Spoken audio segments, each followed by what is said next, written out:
Greetings duelists and welcome to another video.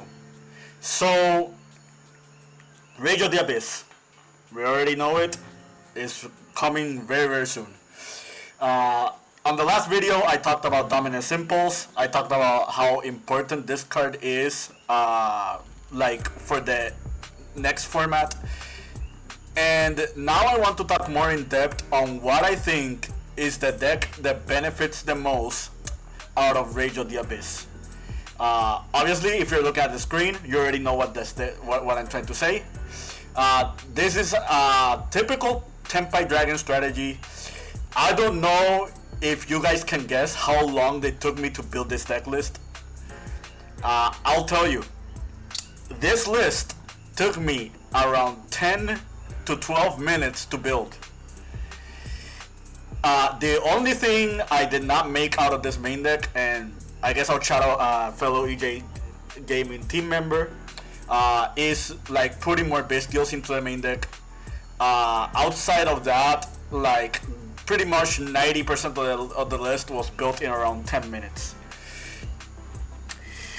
So what am I trying to bring up here? As you guys already know, the Tenpai Dragon strategy was already dominant before Rage of the Abyss. It was pretty much like top 3 deck of the format, only being contested by Snake Eyes and Jubel. Now, post Rage of the Abyss, I think this deck is going to be a little bit more powerful. It's probably going to like be the most dominant deck, if not the second or third most dominant deck, like without, you know, hesitation or without like any line of thinking. Full Loss and Impulse are two really strong cards. They are the two strongest cards in the in Rage of the Abyss, and the Tenpai Dragon strategy can play both of them without any issues. You also have Moltrami Prorulia that was already being adapted into lists from Infinite Forbidden. And just in general, like, there's just a lot going for this deck.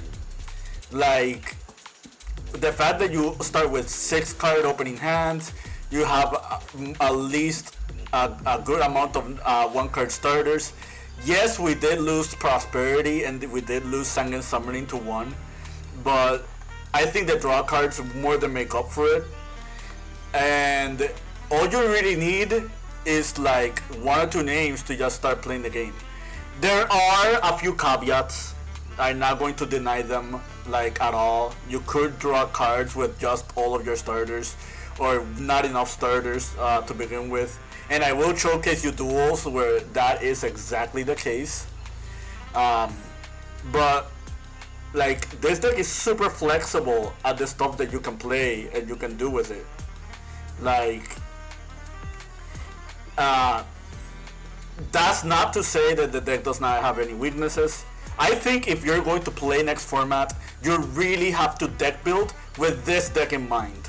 You are going to be facing this deck enough times, and it will be very problematic for you.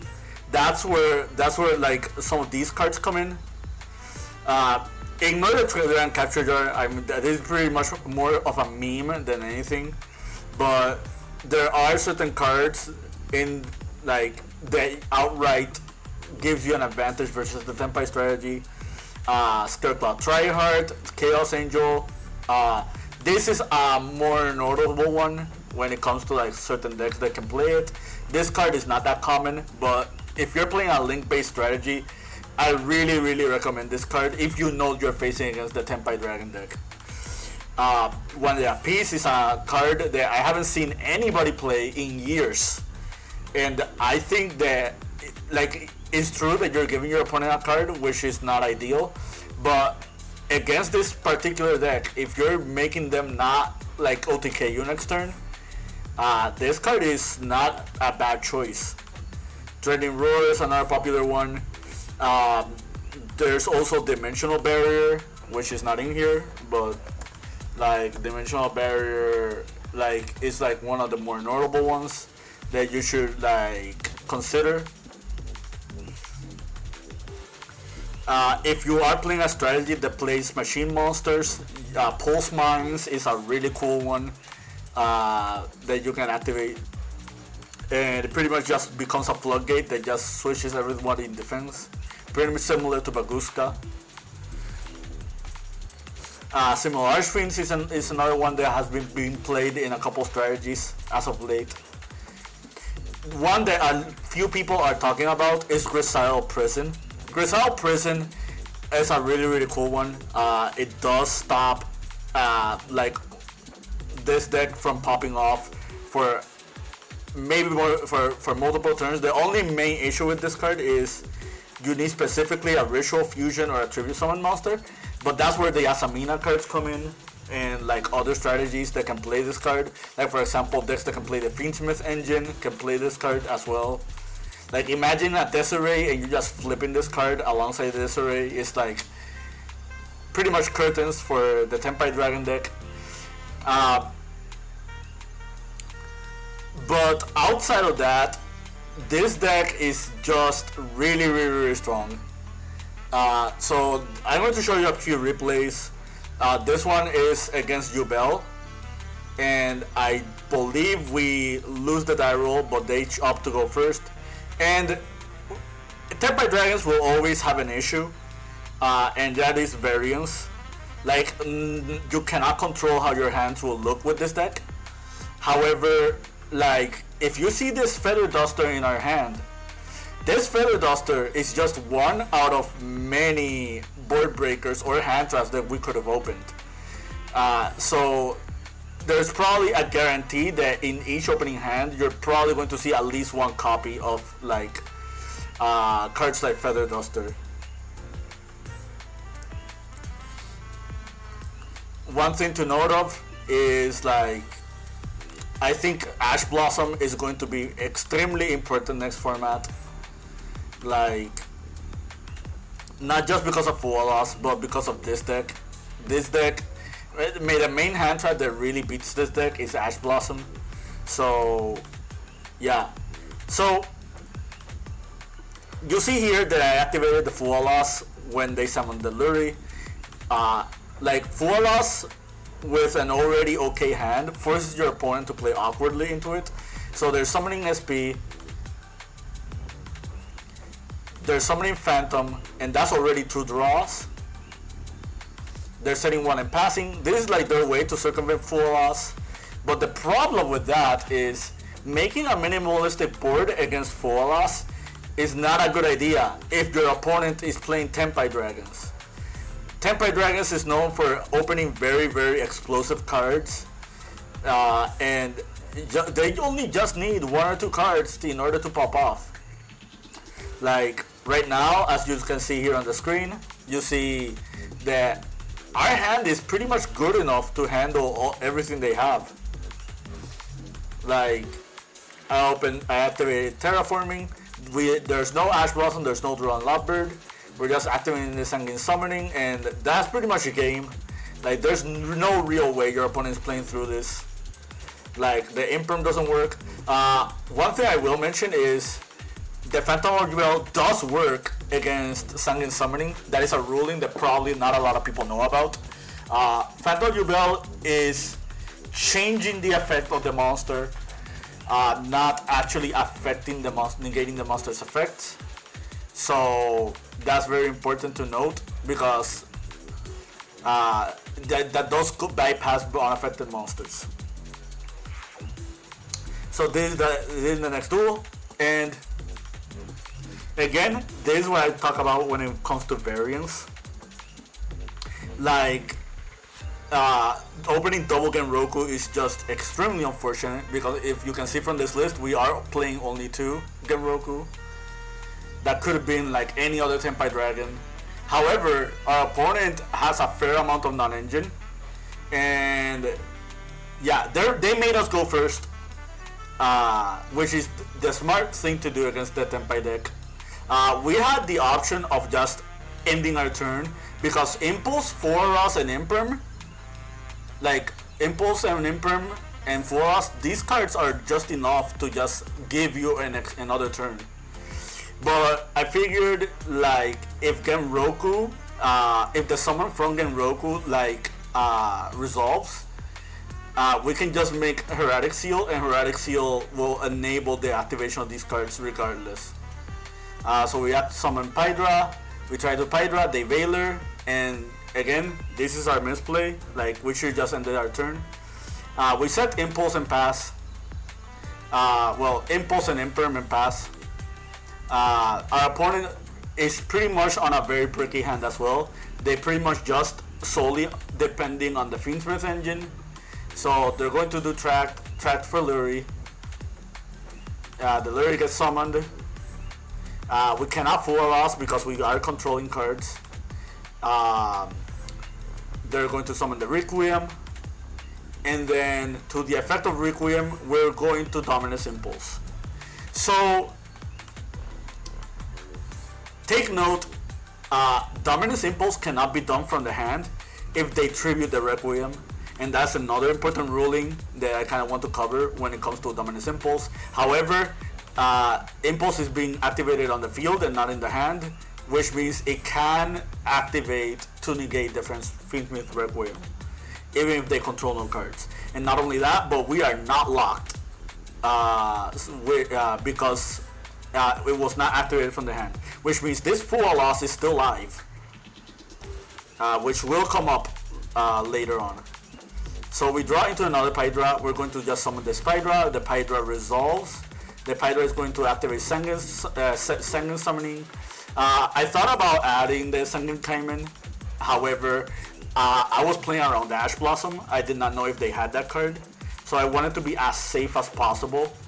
And yeah, I pretty much just figured if this Sengen Summoning resolves, we're just going to add Chandra into Bident to reborn the Genroku, and then it's game on our opponent's turn, because then we can just make the Super Dragon, and Super Dragon plus Genroku is pretty much just game. Like, there's no real way to play around that. However, they did have the Ghost Ogre, so we're pretty much just forced to double poke with Pydra. We're going to summon Heretic Seal, and our opponent draws into Lacrima, Scarlet Sorrow. This card is really cool. We already covered it like when we first talked about Rage of the Abyss, but this is a normal summon that enables the Fiendsmith engine entirely, and it's also another card that can make a lot of cool things. However, like for example, you can make Chaos Angel because of this card. You can make Baguska because of this card. You can make Infernal Flame Banshee because of this card. Like, there are a lot of really cool tricks that you can do with Lacrima Sorrow. Like, her normal summon just enables the entire Fiendsmith combo, and it pretty much could do a few other things if you just bridge it with Requiem. So they activate Sorrow, we're going to activate the Imperm. The main reason we're doing Imperm right here is because we still have this full loss, and we want as least amount of cards in our field as possible in order for our full loss to resolve. The fact that our opponent did not properly play after we disrupted the Requiem kind of told us already that they were on a weak hand. So just negating that Lacrima was fair enough. We are aware that, well, we're not aware, but they activate a second track. This is not uncommon when it comes to Jubel. They do add Irishfit Eccentric, which is kind of interesting. They dump the track. Now they activate the Engraver. Engraver is going to equip the Requiem, and we pretty much just use the Sphere to try to bounce the Engraver. We don't have to worry about Engraver anymore. They already activated Trapped, and they already activated the Graveyard effect. And after that, we chain Fuaros. This is in case they play another Requiem, or they just try to combo extend past it. The Heretic Seal is going to trigger it. Heretic Seal is going to summon Fadra. Fadra is going to summon Genroku. And now we're in a very awkward spot for our opponent. Our opponent cannot beat over these two monsters in the battle phase. If they try to enter battle phase, we can just get Roku into Chandra, into Bident, into Pydra, into adding another card into Super Dragon, and that already entered turn that way. If they try to commit to the board in order to get rid of our board, they're pretty much using the extra deck or the main deck at that point, which means they are playing into full loss. So we pretty much just win the game. So now I'm going to show you another match. This match is probably a match that is the worst matchup for Tenpai Dragons. Like, and I guess you'll see it in a moment. So I'm gonna show both hands in 1 second. You will see that we are going to activate this Dimension Shifter. That Dimension Shifter won't matter as soon as you see the hand, because our opponent is playing Fluanderis. So in a world where Tenpai Dragons is really popular, Full Loss is really popular, Dominance Impulse is really popular, I think this deck is pretty much one of the best meta calls that you can make next format. Like, this card does not lose to Impulse, does not lose to Full Loss. Like, Tenpai Dragons is not really the worst matchup for them. They don't care about Dimension Shifter either. The only thing that's bad for Fluanderis is the popularity behind Ash Blossom, because Ash Blossom will be in a lot of people's decks. But yeah, Day Prosperity, we let it go through because we don't know what deck they're on yet. We see the Magnificent Map, and yeah, that's already really bad for us. We did not open any starters. We have 2 dead cards in our hand. And you'll see that they're going to try to pop off. They summon Eaglin, we Imperm, they activate Thrust. So you could say this is a misplay. In hindsight, we should have Ash Blossomed the Thrust, and we could have just played the next turn, depending on what starter we drew. I just want to hold this. I really just wanted to hold this Ash Blossom for something else. And Featherstorm, you could say is common in the main deck, but it's not really as common. But yeah, we draw Pydra for turn, and again, we are playing into this Featherstorm. So this is just very unfortunate.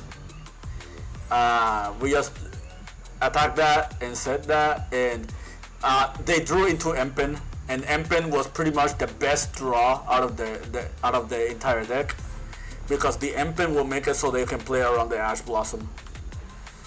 So they pop our Impulse, that doesn't matter. They do Magnificent Map, they showed 3, they banish the trap, they grab the token.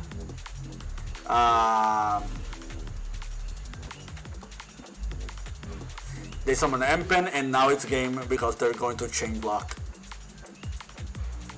And there's no real way to play around that. So this is an Fluanderis game. They go first, and again, we open just Lightning Storm.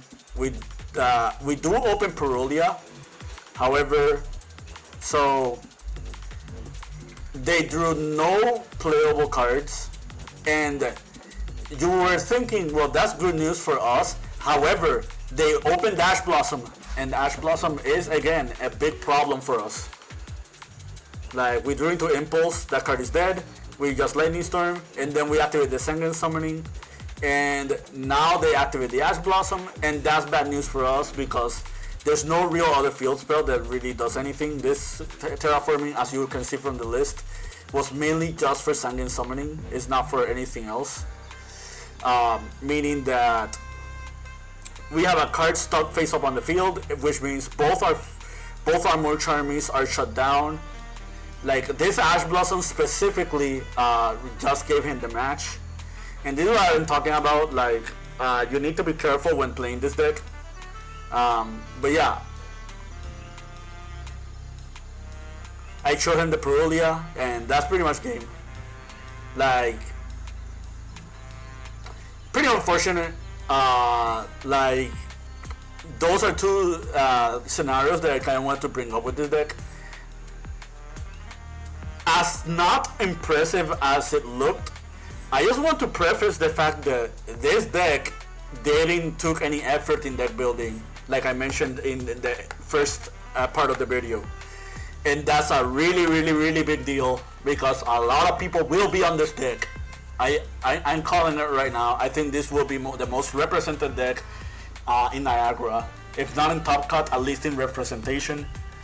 There are not that many decks that are as easy to build as this deck right here. There are not as many decks that can play around these cards as easily as this deck. But yeah, that's pretty much it from me. I hope you found this informative to your liking and understanding. What do you think would be another contender next format besides like this deck? Feel free to comment. Yeah, that's it from me. I hope you found this informative to your liking and understanding. I'm rambling at this point.